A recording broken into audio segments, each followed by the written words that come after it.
At my brother's wedding, I was handed a paper badge that read, "Limited Access Guest." My mom whispered, "That means no plate." I looked over, walked to the gift table, retrieved my envelope with the $7,500 fund check, and said, "I think you won't need this anymore." Then I left. My brother ran after me, and my parents shouted, "Come back." But I didn't. It was offensive, no other word for it. My envelope was lying there on the gift table, plain white, a little bent at the corner from when I placed it down earlier, holding a $7,500 check I'd earned the hard way. It had taken me months of saving, extra hours, skipped vacations, saying no to things I wanted, just so I could do something meaningful for my brother. And unfortunately for them, I was about to take it back. I had no idea anything was wrong until I arrived at the reception venue. The church ceremony had been fine. Quick, pretty, the kind of thing that's all blur and applause. My brother had barely spoken to me that morning, but I chalked it up to nerves. I didn't expect red carpet treatment. I'm not that girl. But I assumed I was part of the day. Family, after all. When I reached the reception check-in, I was behind a couple who were handed shiny, envelope-style badges, gold-trimmed, with their names and table numbers printed in calligraphy. Then it was my turn. The woman behind the table didn't even look up. She handed me a paper badge. I stared at it, white, flimsy, printed with thick black text that read, "Limited Access Guest." I paused. I thought maybe it was a mistake. Then my mom appeared like she'd been waiting nearby just for this moment. She leaned in and whispered like we were sharing a joke. "That means no plate." I waited for her to smile, to wink, to make it a joke, but she just walked off before I could even ask anything. I stood there holding the badge, suddenly aware of how quiet everything got in my head, like I was underwater. I walked into the hall anyway, telling myself maybe there had been a mix-up, but as soon as I saw the tables, the seating chart, the servers placing dishes, it hit me. My name wasn't listed anywhere. I checked the family tables. Nothing. Not even at the far end. No chair, no plate, not even a name card. I wasn't a guest. I was a placeholder, a loose end they didn't bother to cut. I stood near the wall, watching everyone settle in. My brother raised a toast. My parents clapped. His fiancée leaned in and kissed his cheek while people snapped photos. I waited for someone to notice me, for someone to walk over and say it was a misunderstanding. No one did. They saw me. They just didn't care. So I made my way out of the main hall and back to the entrance where the gift table stood. It was crowded earlier, but now it was quiet. Just a few scattered envelopes and gift bags. I spotted mine immediately. It was the only one that wasn't sealed with a sticker or ribbon, just folded closed. I picked it up, opened it, took out the check, and held it for a second. Then I said, not loudly, but clear enough, "I think you won't need this anymore." I turned and walked toward the exit. I didn't make it 10 steps before I heard chairs scraping, someone calling out my name, then my brother's voice, louder, angrier. And then my parents. They were all shouting now, "Come back, come back!" I didn't. I walked calmly to my car, started the engine, and drove off without a second glance. They could toast and dance all they wanted, but now the honeymoon they'd been so desperate to afford just got a little less golden. They didn't want me there. Fine, but they wouldn't get to use me either. I didn't sleep that night, not because I was angry, though I was, but because everything that happened kept running through my head in perfect detail over and over, like it was burned into the inside of my eyelids. I couldn't stop thinking about that envelope sitting on the gift table, how proud I was when I dropped it off. I thought I was doing something good, something meaningful. I thought I was part of something. Instead, I was the girl with the paper badge, the girl who didn't get a seat, the girl whose own family decided she didn't quite belong. That wasn't some oversight. That wasn't a mistake. That was deliberate. By morning, the text started. First my mom, then my dad, then my brother. "Can we talk? Please don't make this a thing. Let's not ruin the weekend." No one said they were sorry. No one admitted anything. It was all deflection and sugar, as if my reaction was the problem, not their treatment. My mom actually wrote, "We assumed you'd be okay with standing since you always say you don't care about fancy stuff." Anyway, like I was supposed to be grateful for the privilege of being excluded with a smile. Around noon, my dad called. I ignored it. He called again, then sent a text. "Come over. We want to talk. Your brother's here too." I didn't answer right away. I took a shower, made breakfast, cleaned the kitchen. I didn't owe them urgency, and I didn't owe them the benefit of the doubt either. But still, part of me wanted to go, not to fix anything, just to watch them squirm a little. They needed that check. I knew that. I knew how close to the edge they were financially. I'd heard my brother complain about the venue cost and how stretched they were trying to book a honeymoon in the same month. So I went, not out of forgiveness, out of curiosity. When I pulled into the driveway, my brother's car was already there. So was my dad's. I walked in without knocking, and all three of them were in the living room. My mom tried to look casual, smiling like I was back from a long vacation. My dad nodded, like this was going to be a reasonable conversation. My brother stood and half raised a hand, like he wasn't sure if he was supposed to hug me or shake hands. I sat down and didn't say anything. I waited. My dad spoke first. He said it was really unfortunate how things went yesterday. Not that they made it unfortunate, just that it happened to be unfortunate. My mom followed with some lines about miscommunication and logistics. She used the word oversight a few times, as if I'd just slipped through the cracks, as if my absence at any table and my exclusion from dinner had been a spreadsheet error. My brother didn't say much. When he did, it was vague. I didn't know that's how it would be. I thought you'd understand. Like I was supposed to be some enlightened monk who would just float above the humiliation. I listened to it all, nodding occasionally, and when they'd finished doing damage control, I looked at them and said one thing. I might change my mind. That was it. No promises. Just that word. Might. The shift in the room was instant. My mom sat up straighter, eyes wide like I'd just thrown her a life preserver. My dad gave this sharp little exhale like relief was already washing over him. Even my brother glanced up for the first time and looked directly at me.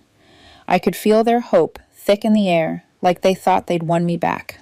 My mom started talking fast about how generous that would be, how that money would go directly to the honeymoon, how she didn't want this little thing to hang over us forever. My dad chimed in about how families have rough moments, but they get through them. My brother didn't say thank you, not even then. I just smiled a little, stood up, and said I needed time to think. I walked out, leaving them with that word, might, buzzing in their ears like a secret promise. And I meant it exactly the way it sounded. Not a no, not a yes, just a long pause. Let them sit with that. Let them stew in it. Because for the first time in a long time, they wanted something from me. And I was going to let them feel what it's like to hope someone else gives you what you desperately need, and doesn't. The next morning, I woke up to a voicemail from my mom. Her voice was soft, careful, like she was speaking to someone in the middle of a breakdown.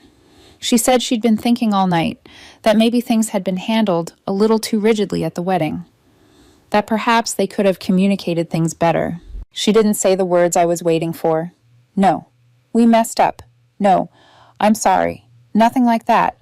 Just an attempt to paint the whole thing as a misunderstanding, something minor that maybe I'd blown out of proportion. Then came the kicker. They were delaying the honeymoon. Not canceling, just pushing it a little. She said it like it was a weather delay, like their plans had hit some mild turbulence that would sort itself out. What she didn't say was the part I already knew. Without my check, they were screwed. Later that afternoon, my dad called. He always plays it differently, less emotional, more calculated. He said he was proud of the woman I'd become. Successful, stable, dependable. He said not everyone in the family could say the same, and that I should be proud of myself for having something to offer. Then he got to the point. We trust your judgment, he said. I know you'll make the right call. They were laying it on thick now. The fake compliments, the polished concern, the subtle reminder that I was the reliable one, the mature one, the one they needed. That was the moment I remembered the car. 6 months earlier, I'd loaned them my second vehicle when theirs broke down. It was supposed to be for a week or two. I never got it back. My dad kept saying they were waiting for a part. Then they were waiting for a mechanic. Then the mechanic didn't show up, and so on. I stopped asking. It became another thing I'd done for the family. But the car was still in my name, still on my insurance. I opened the account and checked. Yep, still registered to me. I scheduled a tow for Friday morning. No warning, no courtesy heads up. Just gave the company the address and waited for the confirmation. Friday at 9:12 a.m., my phone rang. My mom. I didn't answer. Then again, immediately. Then a third time. Finally, I picked up. There's someone outside. They're towing the car. Did you do this? I said yes. Silence. Why? She asked. I told her I was changing insurance companies, which wasn't a lie. She said they needed the car, that they had plans, that it was inconvenient. I could hear my dad's voice in the background already yelling at someone outside. I said, then maybe you should borrow one, rent, or figure something out. That's what I'd have to do, right? She said, this is about the wedding, isn't it? I said, no, this is about patterns. And I hung up. That evening, I got the first direct message from my brother since the wedding. Can we talk? Just us. 5 words, no punctuation. I stared at it for a while. It wasn't anger. It wasn't even surprise. He knew why I wasn't responding. He'd stood there and let it happen. He'd been part of it. I waited 6 hours before I answered. Soon, not today, not tonight. He could wait. Let them all wait. Let them live with the same silence they once gave me. Let them stay up wondering what I'll decide and when I'll decide it. For once, I was the one pulling the strings. I didn't respond to my brother again that week. I wanted to see how long it would take before he cracked. He didn't call, just sent one more message the next day. Please just talk to me. I didn't want it to go that way. I left it on read. Meanwhile, the silence from my parents was almost louder. No follow-ups, no apologies, no explanations, which told me 2 things. First, they were panicking, and second, they were trying to figure out how to save face if I decided to burn the whole bridge. I started to think that maybe they didn't believe I'd go through with it, that maybe they still saw me as the same girl who showed up to every family gathering, paid for dinner more often than not, stayed quiet when they took advantage, because that's just how family is. But I was done being predictable. 3 days after the car was towed, I dropped by unannounced. I parked across the street and walked in through the front door. My dad was in the living room watching the news. He flinched when he saw me. My mom walked out of the kitchen like she'd been rehearsing something. I didn't know you were coming, she said. I know. I sat down at the table. They didn't offer coffee, which was a first. My dad muted the TV and leaned forward like he was gearing up for a pitch. He said they'd talked to Ryan, my brother, and that he was really upset about everything, that he never intended for me to feel excluded, that the wedding was stressful and chaotic and full of decisions that had to be made quickly. Then my mom added that they'd been looking at alternative honeymoon options. Something smaller, she said, more local. I asked if they'd booked anything yet. They said no, still figuring it out. I nodded. Then I said this. I might be able to help, but I was thinking maybe I'd put it in the form of a loan. Nothing too formal, just something with terms. The room froze. What kind of terms? My dad asked. Monthly repayments with interest, I said. Nothing crazy, but it's a lot of money. I think it's fair. They both looked like I'd just spoken in another language. My mom said, but it was a gift, wasn't it? It was going to be, I said. Then you downgraded me to a limited access guest and cut me out of your wedding, like I was some distant cousin you barely knew. My dad got quiet. My mom looked like she might start crying. And I added, I'd like the family group chat shut down. I'm not reading another message from Anton about pool party plans unless I'm actually treated like part of this family. She started saying something, but I stood up. Or, I said, you can borrow the money elsewhere. Figure it out. If Ryan really needs it, maybe he can pick up a second job, or you two can sell something. I walked out before they could say anything else. I didn't get halfway down the driveway before Ryan pulled in. He jumped out of the car like he'd been rushing home. Wait, Mel, wait. I stopped. He looked tired. Not fake tired. Actually worn out. And in a weird way, it threw me. I hadn't seen him that way before. I know they screwed up, he said. I know I did too. But you've made your point, okay? Just don't keep doing this. I didn't say anything. I asked Dad for help. I didn't know they were going to treat you like that. I swear I found out afterward. I asked him if he had anything to say at the reception. When he saw me standing off to the side, when I walked out with the envelope, he didn't answer. I meant the gift, I said. Every dollar of it. He nodded. Then I got in my car and drove off. That night, I saw something I didn't expect. A message from Ryan's fiancé. Hey, I don't know everything that happened, but I just want you to know I'm really sorry. I saw what they did, and you didn't deserve it. That stopped me for a minute. I read it twice. Then I smiled. At least one person in that house had a working moral compass. After that message from Ryan's fiancé, I did something I hadn't done all week. I responded. Thanks for saying that. I appreciate it. I really do. She replied almost instantly. I just wish you'd stayed. I think everything would have played out differently if you'd been there longer. I didn't agree, but I didn't argue. I wasn't going to dump my bitterness on the one person in that whole mess who seemed to have a conscience. Ryan didn't message me again after I walked away from the house. Neither did my parents. They were waiting, hoping. I could feel it. They thought I was still turning it over in my head, maybe softening, maybe getting nostalgic about family. Instead, I was sharpening the knife. That weekend, I texted my mom out of nowhere. "Are you still delaying the honeymoon?" She answered within 2 minutes. "Yes, haven't booked anything. We're just seeing how things play out." I followed up. "So you're still waiting to see if I'll help?" Another pause this time. Then, "We're hoping yes, but it's your decision. We're not pressuring you, right?" Just the usual guilt-wrenched optimism. The kind that says, "You're hurting the family." But we won't say it out loud because we still want the money. I let a full day pass. Then I sent another message. "I talked to a financial advisor. If I do anything, it'll have to be a formal contract, with signatures, interest, and a clause that you can't talk to me about the money again unless it's in writing." No response for hours. Then my dad texted me directly. "Are you being serious right now?" I didn't reply. Later that night, my mom texted again. "Maybe we should all meet and discuss this calmly." I sent a thumbs up emoji. That was it. When we met the next day, they tried to keep things friendly. My mom made coffee. My dad had a printed list of alternate ideas, including one where I give a portion of the money now and the rest after they repair the trust. Ryan wasn't there. I asked why. My mom said, "He doesn't want to be part of this anymore. He's stressed enough." I smiled and said, "That's fair. I'm stressed too. So, let's just wrap this up." My dad handed me the printed page like it was a peace treaty. I scanned it, then folded it in half and slid it back across the table. "I've made my decision," I said. "You'll need to figure it out without me. Borrow the money. Earn it. Do what you need to do. Just don't ask me again." My mom's mouth opened, but nothing came out. My dad just sat back like he'd been punched. That moment when the hope drained out of their faces completely, I'll never forget it. The next morning, I woke up to 0 messages, not a single call. They went silent. I wasn't surprised.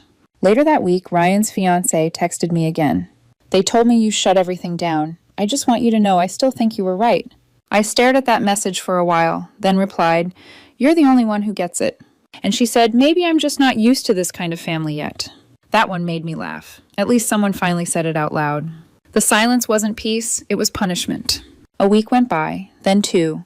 No texts, no calls, nothing from my parents, and nothing from Ryan, not even the usual passive-aggressive attempts to reel me back in. They didn't say they were cutting me off, but they didn't have to. It was clear they thought I'd gone too far. Because I stopped being the one who swallowed her pride. Because I stopped being the family doormat with a polite smile. Because I said no, and they couldn't handle that. The family group chat went completely dead. A few distant cousins posted something about summer plans. No one replied. Usually my mom would at least drop a heart emoji or a cheery, "Sounds fun." But this time, silence. My dad ignored a simple work-related email I sent, pretending it must have slipped through. My birthday was coming up in a couple of weeks. I already knew what would happen. Nothing. They weren't angry that I walked away. They were angry that I did it with dignity. The funny thing is, they thought I'd be stewing in regret, that I'd eventually come back crawling, apologizing for how I reacted. But I wasn't. I missed the version of family I thought I had, not the one that actually existed. Then, out of nowhere, a message from Ryan's fiancée popped up. "Hey, just wanted to check in. I know it's been quiet. I just hope you're doing okay." I told her I was, that I appreciated her saying something because no one else had. She responded, "It's been tense. They don't really talk about it, but I know they're all still hoping you'll come around." I typed a reply, deleted it, then typed again. "They'll need to get used to the idea that I won't." She didn't try to change my mind. She didn't tell me to forgive them or move on. She just said, "I really hope you're still around for the next chapter because you matter, even if they don't act like it." I sat there for a while holding my phone, not knowing how to answer that. It wasn't much, but it was honest. And it was the only kindness anyone from that side of the family had shown me since the wedding. A few days later, I got a bank notification. A small transfer from my dad's account into mine. $40. No note. No context. That's how he wanted to reopen communication. I declined it. That same day, I canceled the birthday dinner reservation I'd made weeks ago, the one I'd been holding on to just in case they pulled their heads out of the sand. It was supposed to be at this small restaurant I liked. Nothing fancy, just quiet and good. Instead, I ordered takeout and ate alone on my porch with a beer. Peaceful, simple, no paper badges. And for the first time in a long time, I didn't feel like something was missing. They thought they'd frozen me out. What they didn't realize was I'd already left. The update had been a little over a month, long enough for the silence to settle in like mold, slow, quiet, and unmistakably permanent. I stopped expecting texts. I stopped checking the family group chat. I didn't even get the usual chain emails my mom forwarded once a week without reading. Ryan had disappeared completely. Not a word since I turned them down. I figured he was done with me. Or more likely, he'd chosen not to deal with the mess, because facing it meant admitting he played a part. I'd moved on mostly, at least on the surface. I was back to work, eating better, sleeping okay. I even started looking into a trip I'd been putting off for years. Somewhere far, somewhere they couldn't reach. Then one random Thursday night, everything cracked open again. I was half asleep on the couch, something mindless playing on the TV, when I saw a notification from an unknown number. I almost ignored it, but the first line made me sit up. Hey, I hope this isn't too weird, but I really need to tell you something. It's about the wedding, and your brother. I wasn't sure if I should reach out, but I feel like you deserve to know. I blinked. The number had no name attached, just a local area code. I kept reading. This is Carrara's cousin. I helped organize parts of the wedding, seating, RSVP stuff, all of it. I saw the original guest list. You were listed as family, full access, seated at the same table as your parents and Ryan. Another message followed seconds later. 3 days before the wedding, your mom changed it. She emailed a revised list. You were the only name that was moved. Ryan approved it. I remember thinking it felt weird, but figured it was a family thing. I didn't move. Just sat there staring at my phone, heart pounding in this slow, heavy way. Not shocked, not exactly, just exposed. Like someone had finally turned the lights on in a room I'd been stumbling around in for years. Then one more message. I'm not trying to stir drama. I just couldn't sit on it anymore. What they did wasn't okay. I'm really sorry. I stared at the screen. They knew. Ryan, my own brother, had seen me on that original list and let them bump me down to the limited access category like I was some second cousin nobody talks to. This wasn't some mistake. It wasn't a vendor issue or a capacity limit. It was deliberate, precise, pre-approved. And they did it knowing exactly what I was bringing to the table. Literally. They knew about the check. I'd told Ryan weeks earlier I had something big planned for the wedding. I wanted it to be a surprise, something that took pressure off his back, something meaningful. He was the one who told me how tight their budget was. I offered to help, and he let me. Then, 3 days before the wedding, he signed off on cutting me out. I sat there and scrolled back through our old messages. Back to the night he called and said, Mel, I don't know how we're going to afford the honeymoon. Back to me saying, I've got you. Don't worry. He knew, and he did it anyway. They wanted the money, but not the connection. They didn't want me in the pictures, in the speeches, at the table. They just wanted the envelope. And that's when it stopped hurting. That's when it shifted, because now I knew exactly who they were, and I had proof. No more wondering, no more second chances. I didn't respond to the cousin. I didn't need to. She had already given me the one thing my family never did, the truth. The next morning, I woke up calm. There was no emotional spiral, no urge to scream or cry, just a quiet, steady acceptance.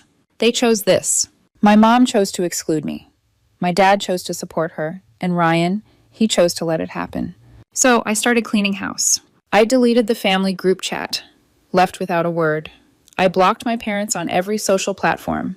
I muted Ryan's number. Not blocked, not yet. Just silenced. I wasn't punishing them.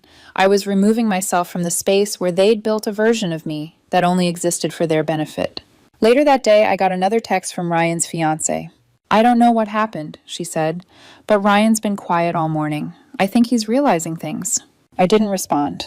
Let him sit in it. Let him piece it together on his own, because I wasn't going to carry that weight anymore. 2 days later, my dad tried again. He sent a message that read, Family is complicated. We all make mistakes. We love you. I stared at it. No apology, just a vague lifeline wrapped in excuses. I didn't reply. Instead, I opened the file on my computer labeled loan terms and deleted it. They weren't getting the money. They weren't getting anything. For the next week, the silence continued. Then, on a random Tuesday evening, Ryan's name popped up on my phone again. This time, he called. I didn't answer. He left a voicemail. Mel, I really need to talk to you. Please, just give me 5 minutes. I know I don't deserve it, but I'm asking anyway. I didn't delete the message, but I didn't return the call either. I listened to it once, then set my phone down and took a walk. No music, no distractions, just the sound of my own footsteps and the quiet breeze. It was the most peaceful I'd felt in months. The next day, another message came in, this time from my mom. Ryan's not doing well. He misses you. It was short, direct, and completely tone-deaf. I didn't know what she expected me to say. Oh no, poor Ryan, the same Ryan who let you humiliate me? I left it on read. That evening, I started looking at plane tickets. Somewhere far, somewhere quiet, somewhere that didn't carry the weight of family obligation. A beach town, a quiet cabin, a solo trip. I didn't know yet, but I was going. Because I had spent too long twisting myself into someone they might accept, someone who keeps giving, hoping for crumbs of affection in return. And I was done. The day before my birthday, a letter arrived in the mail, handwritten, no return address. It was from my mom. The handwriting was careful, too careful. Like every word had been rewritten in her head a dozen times before landing on the page. She said she missed me. That family wasn't the same without me. That mistakes were made and maybe things got out of hand. That they never meant to hurt me like that. But still, no apology, no ownership, just a gentle rewrite of the story. A version where they were loving but overwhelmed. Where I was sensitive but strong. Where everything could be chalked up to misunderstanding. I folded the letter once, then twice, then tucked it back in the envelope and placed it in the bottom drawer of my desk. Let it sit there. Let it age into irrelevance. That night, I lit a candle on a slice of cake I bought for myself and whispered one word before blowing it out. Freedom. Not forgiveness, not closure, just freedom. Because the truth is, I didn't need them to be different anymore. I didn't need them to change. I just needed space to stop pretending that they ever would. The next morning, on my actual birthday, I woke up to no calls, no texts, no fake cheer. It was exactly what I needed. I made pancakes, I played music. I danced barefoot in my kitchen like nobody had ever handed me a paper badge that said I didn't belong. Because I did belong, just not there, not with them. And the more I thought about it, the more I realized. They didn't lose a daughter, they lost access. To my generosity, to my support, to my loyalty. I still had all those things. I just wasn't giving them to people who treated me like an afterthought. 2 days after my birthday, I got another message from Ryan's fiancée. Hey, just checking in again. I hope you had a good birthday. I know this isn't my place, but I just wanted to say I'm still really sorry. I replied, thank you, that means a lot. She responded, they still haven't really talked about it. Not directly, but I can tell it's eating at Ryan. I just don't think he knows what to do. I didn't reply right away. I sat with it. Because here's the thing. I believed her. I believed that Ryan was probably sitting there stewing, turning it over in his head, playing both sides of the story on a loop. But I also knew something else. He could have said something, at any point, at the wedding, at the house, in any of the weeks since. And he hadn't. Instead, he'd waited, watched, measured his moves, hoping I'd be the one to crack first. But not this time. That weekend, I finally booked the trip. 3 days in a coastal town I'd never been to.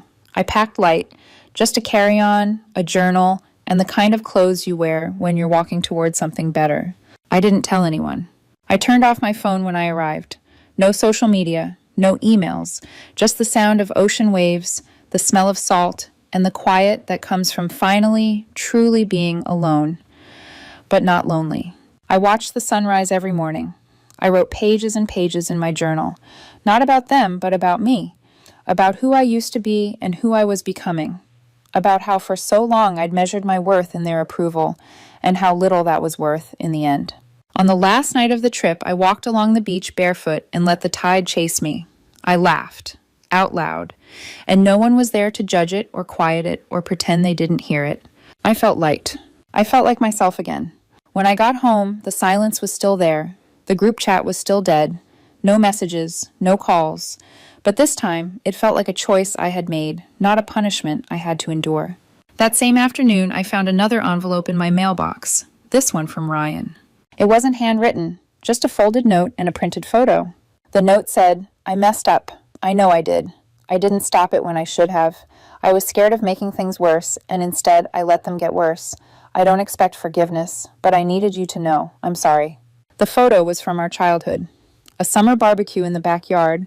We were maybe 8 and 10. I had ice cream on my face. He was laughing, reaching out to clean it off with his sleeve. We both looked happy. Whole. Before all the complications. Before they learned how to make me feel small. I stared at the photo for a long time. Then I put it back in the envelope and slid it into the drawer with my mom's letter. I didn't rip it up. I didn't throw it away. But I didn't call him either. Because healing doesn't always mean reopening the door. Sometimes it just means locking it gently and walking away without slamming it. That night, I got one more text from Ryan's fiancée. I hope someday this changes, but if it doesn't, I still think you did the right thing. I've learned more from watching you walk away than I ever did from watching them pretend. I replied, thank you, that means everything. And it did. Because sometimes the people who understand you best aren't the ones you grew up with. Sometimes they're the ones who show up quietly, consistently, and without obligation. People like her. People who say, I see you, and mean it. A few days later, I reopened my calendar and started filling it in again. Dinner with friends, a yoga class, a gallery opening, a hike, not one single event involving family. And it felt good. They'd spent years teaching me how to disappear inside myself, how to accept scraps, how to perform my worth in exchange for shallow praise. But I wasn't doing that anymore. I wasn't waiting for an invitation. I wasn't waiting for a call. I wasn't waiting for the apology that would never come in the form I deserved. Instead, I was building something else, something better, a life that didn't orbit around anyone else's comfort or expectations. One morning, I sat at my kitchen table with a cup of coffee and scrolled through old photos, birthday parties, holidays, awkward group shots with forced smiles. I deleted most of them. But I kept a few, not because I missed the moments, but because I needed to remember how far I'd come. Because the girl in those photos, she was trying so hard, so painfully hard, to be loved, to be chosen, to be enough. And now? Now she was finally free. It had been a little over 2 months since the wedding. 2 months since I stood in front of a gift table and decided I wasn't going to let them take from me anymore. 2 months since I stopped bending myself into their shape and started choosing mine instead. And still, nothing from my parents. They were stubborn. I'd give them that. The kind of people who believe silence was strategy, that if they waited long enough, I'd come back out of guilt or loneliness or nostalgia. But I wasn't lonely. Not really. Because the quiet they left behind had been filled with peace, with real friends, with people who saw me, with the kind of laughter that wasn't measured in obligation or role-playing, but joy. And one night, in the middle of that stillness, I got another message. It was short. From Ryan. Hey, I don't expect anything. I just wanted to say I miss you. I stared at it for a long time.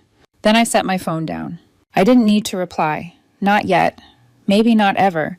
Because I didn't owe anyone the version of myself that let them hurt me quietly just to keep the peace. They'd built a system that worked as long as I played the role. As long as I showed up, smiled, handed over the check, sat at the edge of the table, and pretended I wasn't hungry. But the second I asked for a plate, the second I said, no, I matter too, the system collapsed. And that collapse wasn't mine to fix. So instead of writing back, I opened my journal and wrote down the thing I'd been circling for weeks, but hadn't had the courage to say out loud. You don't get to cut someone out and still collect their love. That was the lesson. Not just for them, but for me. Because for too long, I'd treated my love like a default, like something people were entitled to just because we shared blood or childhoods or last names. But love, real love, is active. It's mutual. It's earned and kept and protected. And I was done giving it to people who thought it was just a background convenience. The next morning, I opened a new document on my laptop. I typed a title at the top. What I will and won't accept from family. It was long. It was personal. It was honest. It started with, I will not accept exclusion masked as tradition, and I will not accept shame dressed up as care. It ended with, I will protect my peace like it's gold, because it is. And anyone who wants to be in my life has to treat it like treasure, not a tool. When I finished, I printed it, folded it, taped it to the inside of my closet door. Not to remind them, to remind me. Because they might never change, but I already had. And the best part? I didn't need a paper badge to prove it. I had my own seat now, at a table I built, where I served my own joy, in portions big enough for me to finally feel full. And when I raise my glass, it's not to family who failed me. It's to the girl who finally said enough and meant it. To Melissa. to me, to freedom.